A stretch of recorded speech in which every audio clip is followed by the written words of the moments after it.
नमस्कार विद्यार्थियों। भारत के भूगोल के संदर्भ में हमारा अध्ययन शुरू चल रहा था। इसी कड़ी के अंतर्गत हमारी ये दूसरी क्लास है और हम अवस्थिति एवं विस्तार के बारे में चर्चा कर रहे हैं। भारत एक विशाल राष्ट्र है और इस विशाल राष्ट्र के अंतर्गत बहुत सारी विविधताएं पाई जाती हैं।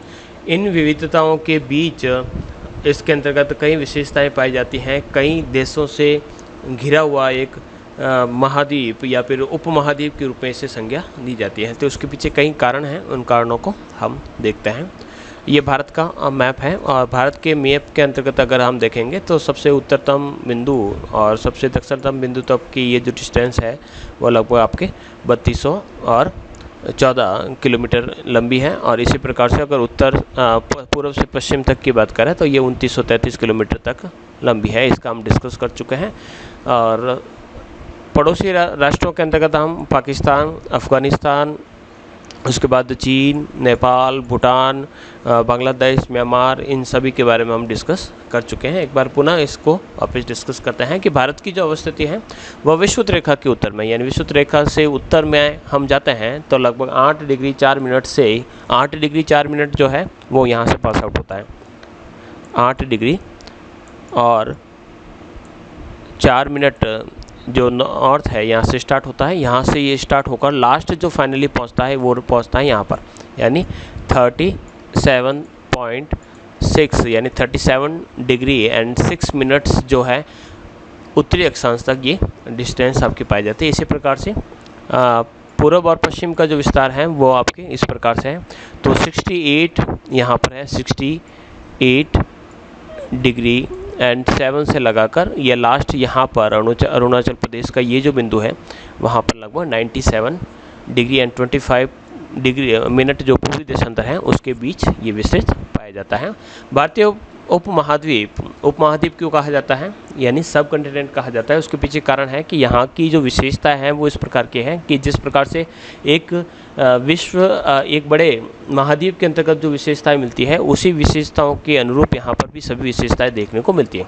तो इसके पूर्व में, यानी पूर्व का ये हिस्सा, तो पूर्व में यहाँ पर बे ऑफ बंगाल, पश्चिम में अरब सागर, ये यहाँ पर है अरब सागर, तथा दक्षिण के अंतर्गत यहाँ नीचे की तरफ आपकी हिंद महासागर स्थित है।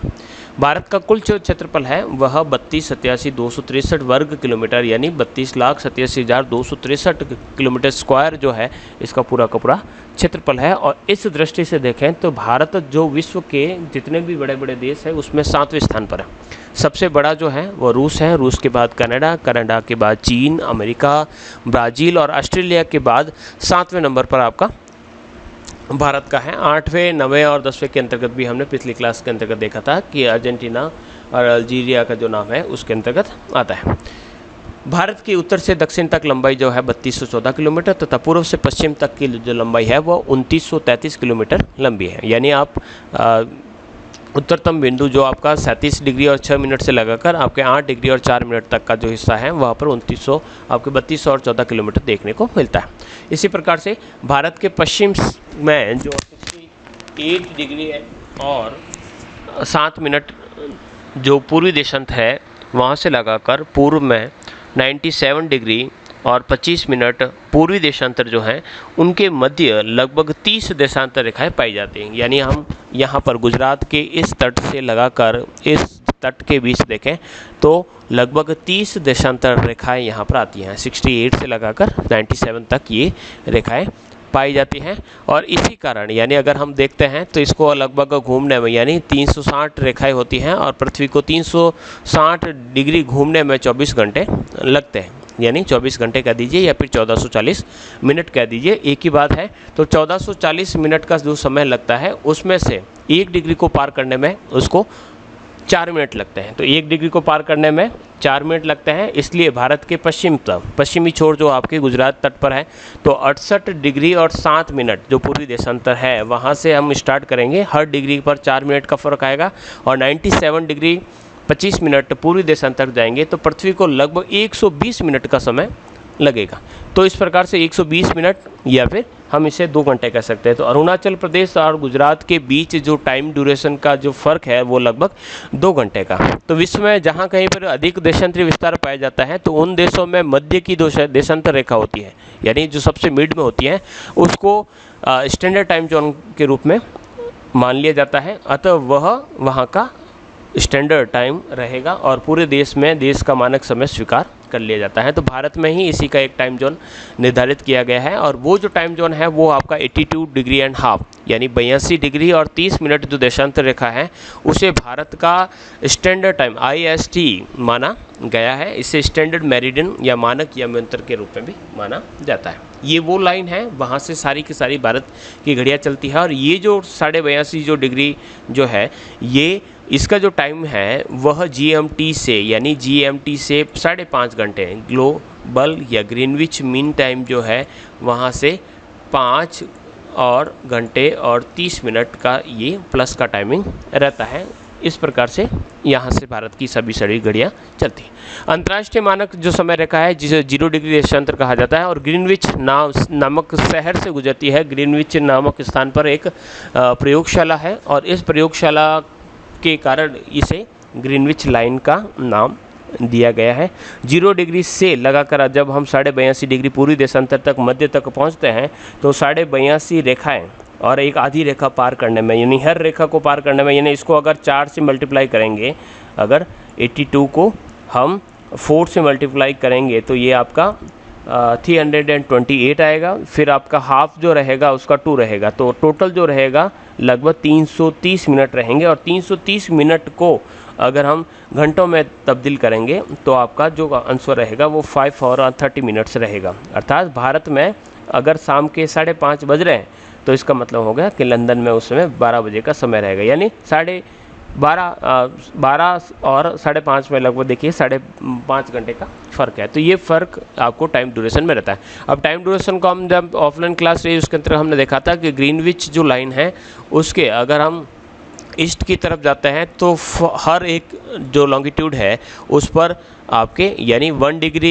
जो लॉन्गिट्यूड है वहाँ पर आपको 4 मिनट का डिफरेंस आएगा और यहाँ पर टाइम प्लस होगा यानी 4 प्लस होंगे और इस तरफ अगर हम जाएंगे तो यहाँ पर माइनस चलेगा। यानी इस 0 डिग्री से हम अगर अमेरिका की तरफ जाएंगे तो टाइम 4 मिनट प्रति डिग्री के आधार पर कम होगा। कैसे कम होगा, जैसे कि देखिएगा यहाँ पर 0 है तो 0 पर अगर 12 बजे हैं तो जब हम इस 0 डिग्री यानी इंग्लैंड से इंडिया की तरफ जाएंगे यानी हम 1 डिग्री पर पहुँच गए तो वहाँ पर जो टाइम रहेगा वो 12:04 रहेगा और हम 1 डिग्री अगर इसके वेस्ट की तरफ चले गए तो वहाँ का जो टाइम रहेगा वो 11:56 के आसपास रहेगा। तो इस प्रकार से एक तरफ बढ़ता है और एक तरफ घटता है। बढ़ते हैं आगे। भारत का जो स्टैंडर्ड टाइम जोन है वह भारत के 5 राज्यों उत्तर प्रदेश, मध्य प्रदेश, छत्तीसगढ़, उड़ीसा, आंध्र प्रदेश से होकर गुजरती है। यानी जो आपका जो मीन स्टैंडर्ड जो IST जो टाइम लाइन की जो 82.5 की जो लाइन है वो आपके जब ऊपर से उत्तर से दक्षिण की ओर जब जाएगी तो सबसे पहले उसके अंदर UP आएगा, फिर MP, फिर छत्तीसगढ़, फिर उड़ीसा और आंध्र प्रदेश होते हुए ये इस प्रकार से पास आउट होती है। 5 राज्य हैं जहाँ से ये पास आउट होती है।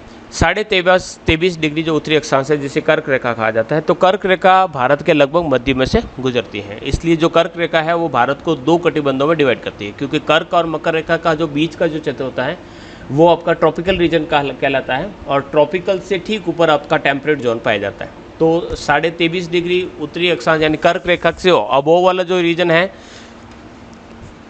वो तो आपको उपोष्ण कटिबंधीय यानी टेम्परेट रीजन के अंतर्गत गिना जाएगा और जो इसके दक्षिण का जो हिस्सा है वह आपका उष्ण कटिबंधीय यानी टेम्परेट तो रहेगा ऊपर की तरफ और नीचे की तरफ रहेगा आपका ट्रॉपिकल। इसको हम मैप के अंतर्गत वापस देख लेते हैं। जैसे कि आपका जो मैप था इस मैप के अंतर्गत देखिएगा, इस मैप के अंतर्गत अगर हम यहाँ से मान लीजिए ये आपकी ग्रीनविच ये कर्क रेखा है, तो कर्क रेखा से इस तरफ ऊपर वाला जो हिस्सा है ये तो गिना जाएगा आपके उपोष्ण यानी टेम्परेट बेल्ट के अंतर्गत और इसके नीचे वाला जो रहेगा वो ट्रॉपिकल बेल्ट के अंतर्गत, यानी ये आपके कंपेयरली यानी इससे कंपेयरली ये ज़्यादा हॉट रहेगा, बहुत ज़्यादा यहाँ पर गर्मी देखने को मिलेगी कंपेयरली आपके ऊपर वाले। तो इस प्रकार से जो फ़र्क है दोनों ही क्षेत्रों में, इस कर्क और मकर रेखा वाले क्षेत्रों में, ये आपको देखने को मिलता है।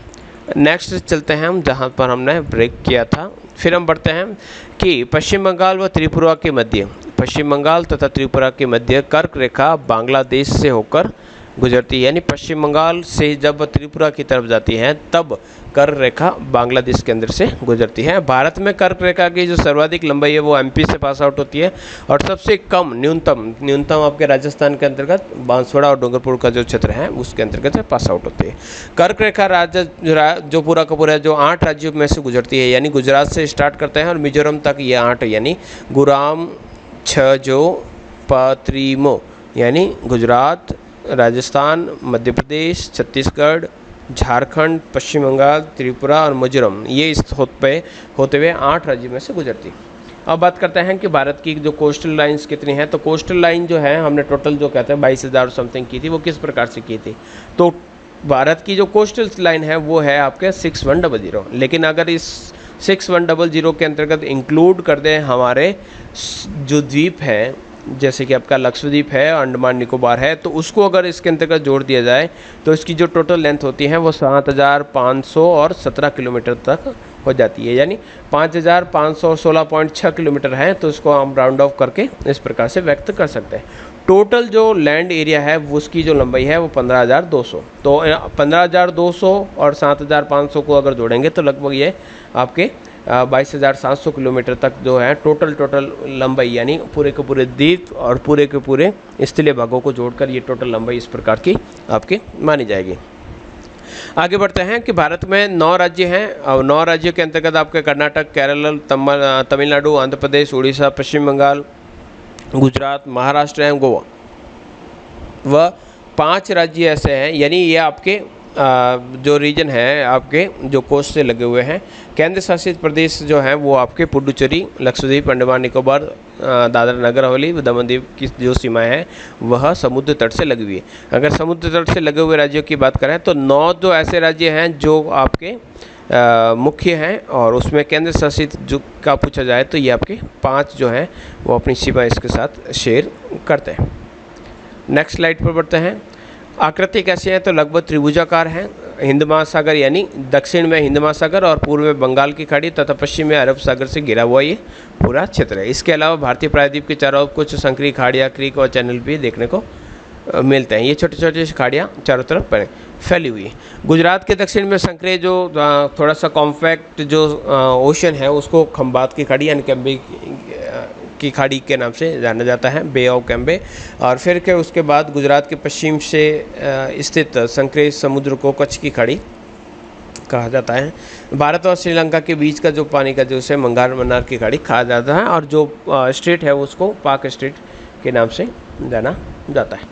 2 द्वीपों के मध्य स्थित जो संकरे यानी 2 द्वीप हैं, ये मान लीजिए एक द्वीप है और ये दूसरा द्वीप है, और उसके बीच में संकरे समुद्री समुद्र को चैनल कहता है। ये आपका चैनल कहलाता है, यानी 2 द्वीप है और 2 द्वीपों के बीच का स्थान। भारत के आसपास स्थित चैनलों के नाम की बात करें तो अक्षांश रेखाओं के नाम पर आधार पर किया जाता है। जैसे मालदीव और मिनिकॉय तो दोनों को अलग करने वाला है वो है 8 डिग्री चैनल, यानी 8 डिग्री वाली जो लैटिट्यूड लाइन है वह इन 2 द्वीपों को यानी मालदीव और मिनिकॉय को अलग करती है।